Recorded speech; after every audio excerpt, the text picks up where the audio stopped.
माता की। माँ बगलामुखी की साधना करने के लिए सबसे पहले तो एक अक्षरी मंत्र हलीम की दीक्षा अपने गुरुदेव से मुख से प्राप्त करें।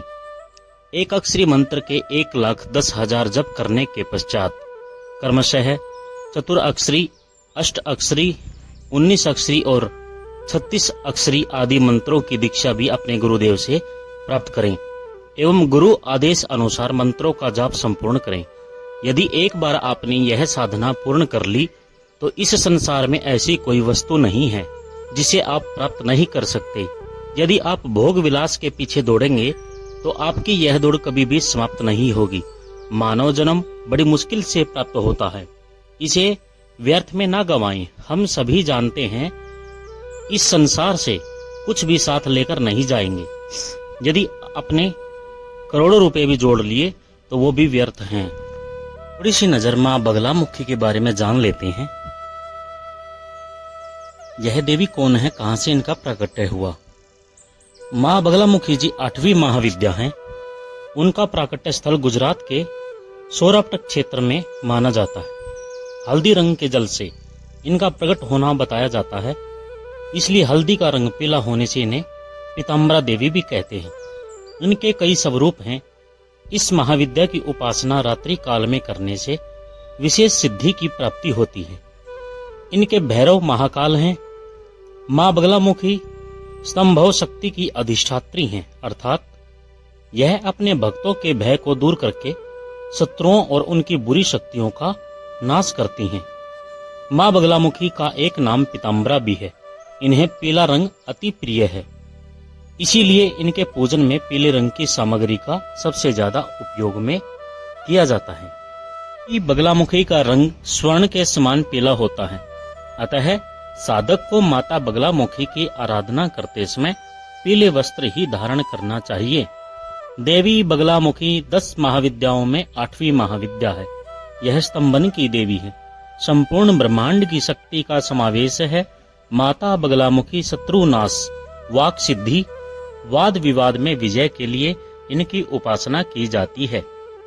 इनकी उपासना से शत्रुओं का नाश होता है तथा भक्त का जीवन हर प्रकार की बाधा से मुक्त हो जाता है।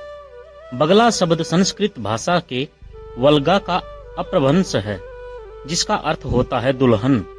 अतः माँ के अलौकिक सौंदर्य और स्तंभन शक्ति के कारण ही इन्हें यह नाम प्राप्त है। बगलामुखी देवी रत्न जड़ित सिंहासन पर विराजती हैं। रत्नमय रथ पर आरूढ़ होकर के शत्रुओं का नाश करती हैं। देवी के भक्त को तीनों लोकों में कोई नहीं हरा पाता।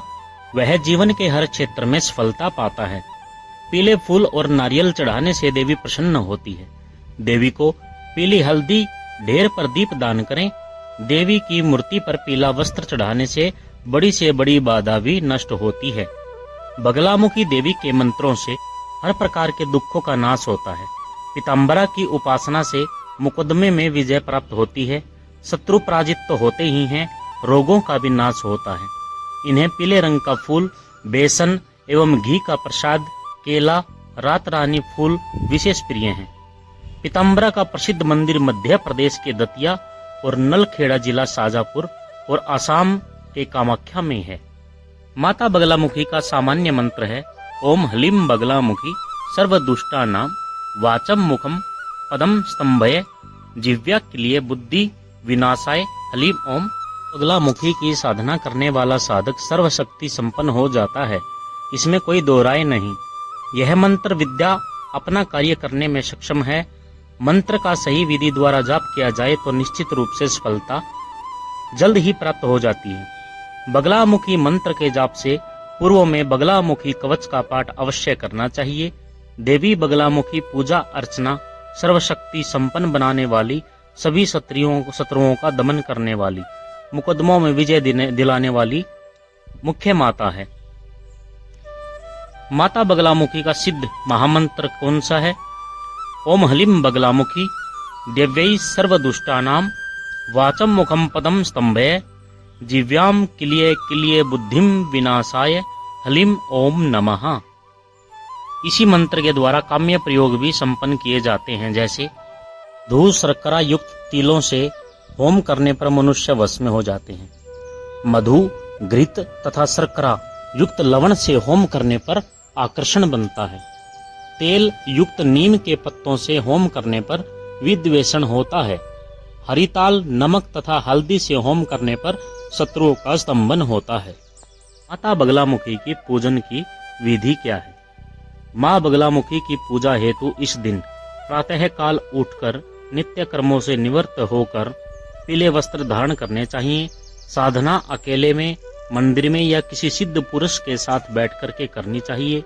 पूजा करने के लिए पूर्व दिशा की ओर मुख करके पूजा करने के लिए आसन पर बैठें। चौकी पर पीला वस्त्र बिछाकर भगवती बगलामुखी का चित्र स्थापित करें। इसके बाद आचमन करके हाथ धो लें। आसन पवित्रीकरण, स्वस्ति वाचन, दीप प्रज्वलन के बाद हाथ में पीले चावल, हरिद्रा, पीले फूल और दक्षिणा लेकर संकल्प करें। इस पूजा में ब्रह्मचर्य का पालन करना आवश्यक होता है। सिद्ध करने के लिए साधना में मां बगलामुखी का पूजन यंत्र चने की दाल से बनाया जाता है और यदि हो सके तो ताम्र पत्र या चांदी के पत्र पर इसे अंकित करें। नवरात्रि के अवसर पर मां बगलामुखी को प्रसन्न करने के लिए विशेष पूजन किया जा सकता है। जैसे साधक को माता बगलामुखी की पूजा में पीले वस्त्र धारण कर लेने चाहिए। सभी उठ करके सुबह नित्य कर्मों से निवृत्त होकर के पूर्व दिशा में बैठ करके आसन लगाएं। पूजा आदि करके मां भगवती का जाप करें, होम करें। इससे भी मां बगलामुखी जल्द प्रसन्न होती हैं। पूजा आरंभ करने से पहले संकल्प लेना चाहिए। संकल्प में सबसे पहले 3 बार श्री हरि विष्णु का नाम जप करें। ओम विष्णुर विष्णुर विष्णु हूँ। बाद अपना गोत्र का नाम लें, खुद का नाम लें और उसके बाद बोलें मम सर्वशत्रु स्तंभनाय बगलामुखी जप पूजनम करीषे तदगत्वेन अभिष्ट निर्विघ्नतया सिद्ध्यर्थम आदौ गणेशादया नाम पूजनम करीषे। उसके बाद मां बगलामुखी के मंत्र के निमित्त विनियोग कर लेना चाहिए। विनियोग में अंगों को स्पर्श कर लेना चाहिए। जैसे श्री ब्रह्मास्त्र विद्या बगलामुख्या नारदः ऋषिये नमः शीर्षि, यानी सिर के ऊपर हाथ लगा लेना चाहिए। त्रिष्टुप छंदसे नमो मुखे, मुख के ऊपर श्री बगलामुखी देवताये नमो हृदये, छाती के ऊपर हलिम बीजाय नमो गुह्ये, पीठ के पीछे स्वाहा शक्तये नमः पाद्यो, पांवों पर, और नमः सर्वांगम श्री बगलामुखी देवता प्रसाद सिद्ध्यर्थ न्यासे विनियोगः। विनियोग करके जल को धरती में छोड़ देना चाहिए। इसके पश्चात मां भगवती बगलामुखी का आवाहन करना चाहिए। आवाहन के रूप में ओम ऐं ह्लीं श्रीं बगलामुखी सर्वदुष्टानां मुखम स्तंभिनी सकल मनोहारिणी अंबिके इहा गच्छ सन्निधि कुरु स्वार्थः सर्वार्थ साध्य साध्य स्वाहा। इस प्रकार मां भगवती का आह्वान करें। उसके बाद मां भगवती का ध्यान मंत्र बोल के इसके बाद भगवान श्री गणेश जी का पूजन करें। नीचे लिखे मंत्रों से गौरी आदि षोडश मातृकाओं का पूजन कर लें। नवग्रह आदि का पूजन करके उसके बाद गंध चावल फूल अर्पित कर दें। कलश आदि नवग्रह का पंचोपचार पूजन करके उसके बाद देवी बगलामुखी का निमित्त रूप से आवाहन करें। नमस्कार प्रार्थना कर लें। जिह्वाग्रमादाय करणे देवीं वामेन शत्रून् परिपीडयन्तां गदाभिघातेन च दक्षिणेन पीताम्बराढ्यां दिवि भुजां नमामि। अब उसके बाद क्षमा प्रार्थना कर ले माते कि माँ कि हमने जो भी आपका पूजन अर्चना की है भूल चूक उसको क्षमा करें। आवाहनम न जानामि विसर्जनम पूजा चैव न जानामि क्षम्यतां परमेश्वरी। मंत्रहीनम क्रियाहीनम भक्तिहीनम सुरेश्वरी यत् पूजितं मया देवी परिपूर्णम तदस्तु में।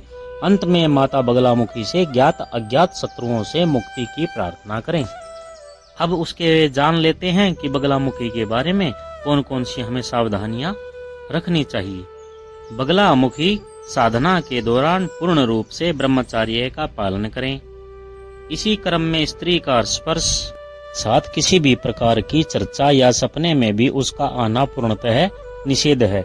अगर आप ऐसा करते हैं तो आपकी साधना खंडित हो जाती है। किसी डरपोक व्यक्ति या बच्चे के साथ यह साधना नहीं करनी चाहिए। बगलामुखी साधना के दौरान साधक को डराती भी है।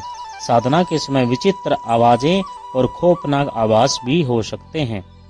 इसीलिए जिन्हें काले अंधेरों और परलौकिक ताकतों से डर लगता है, उन्हें यह साधना नहीं करनी चाहिए। साधना से पहले आपको अपने गुरु का ध्यान जरूर करना चाहिए। मंत्रों का जाप शुक्ल पक्ष में ही करें। बगलामुखी साधना के लिए नवरात्रे सबसे उत्तम है। उत्तर की ओर देखते हुए साधना आरंभ करें। मंत्र जाप करते समय अगर आपकी आवाज अपने आप तेज हो जाए तो चिंता ना करें। जब तक आप साधना कर रहे हैं तब तक इस बात पे किसी भी प्रकार की कोई चर्चा ना करें। करते समय अपने आसपास घी और तेल के दिए जलाएं। साधना करते समय आपके वस्त्र और आसन पीले रंग का हो। मंत्र ज्ञात ब्राह्मण सज्जन देवी के पूजन में वैदिक मंत्रों का ही प्रयोग करें। यह विद्या शत्रु को नाश करने में अद्भुत है, वहीं कोर्ट कचहरी में वाद विवाद में विजय दिलाने में सक्षम है। ऐसे ही माँ बगलामुखी के मंत्रों का एवं शक्ति का चमत्कार हजारों सालों से होता आ रहा है और होगा। कोई भी मंत्र आबाद या क्लित नहीं है, यानी बंधे हुए नहीं है। सभी मंत्र अपना कार्य करने में सक्षम हैं। मंत्र का सही विधि द्वारा जाप किया जाए तो मंत्र निश्चित रूप से सफलता दिलाने में सक्षम होता है। तो माँ भगवती के बारे में ये छोटी सी जानकारी हमने आपको दी। जो भी भक्त साधना करना चाहता है निसंकोच होकर कर सकता है। माँ भगवती उसका साथ देगी। जय माँ पीताम्बरा।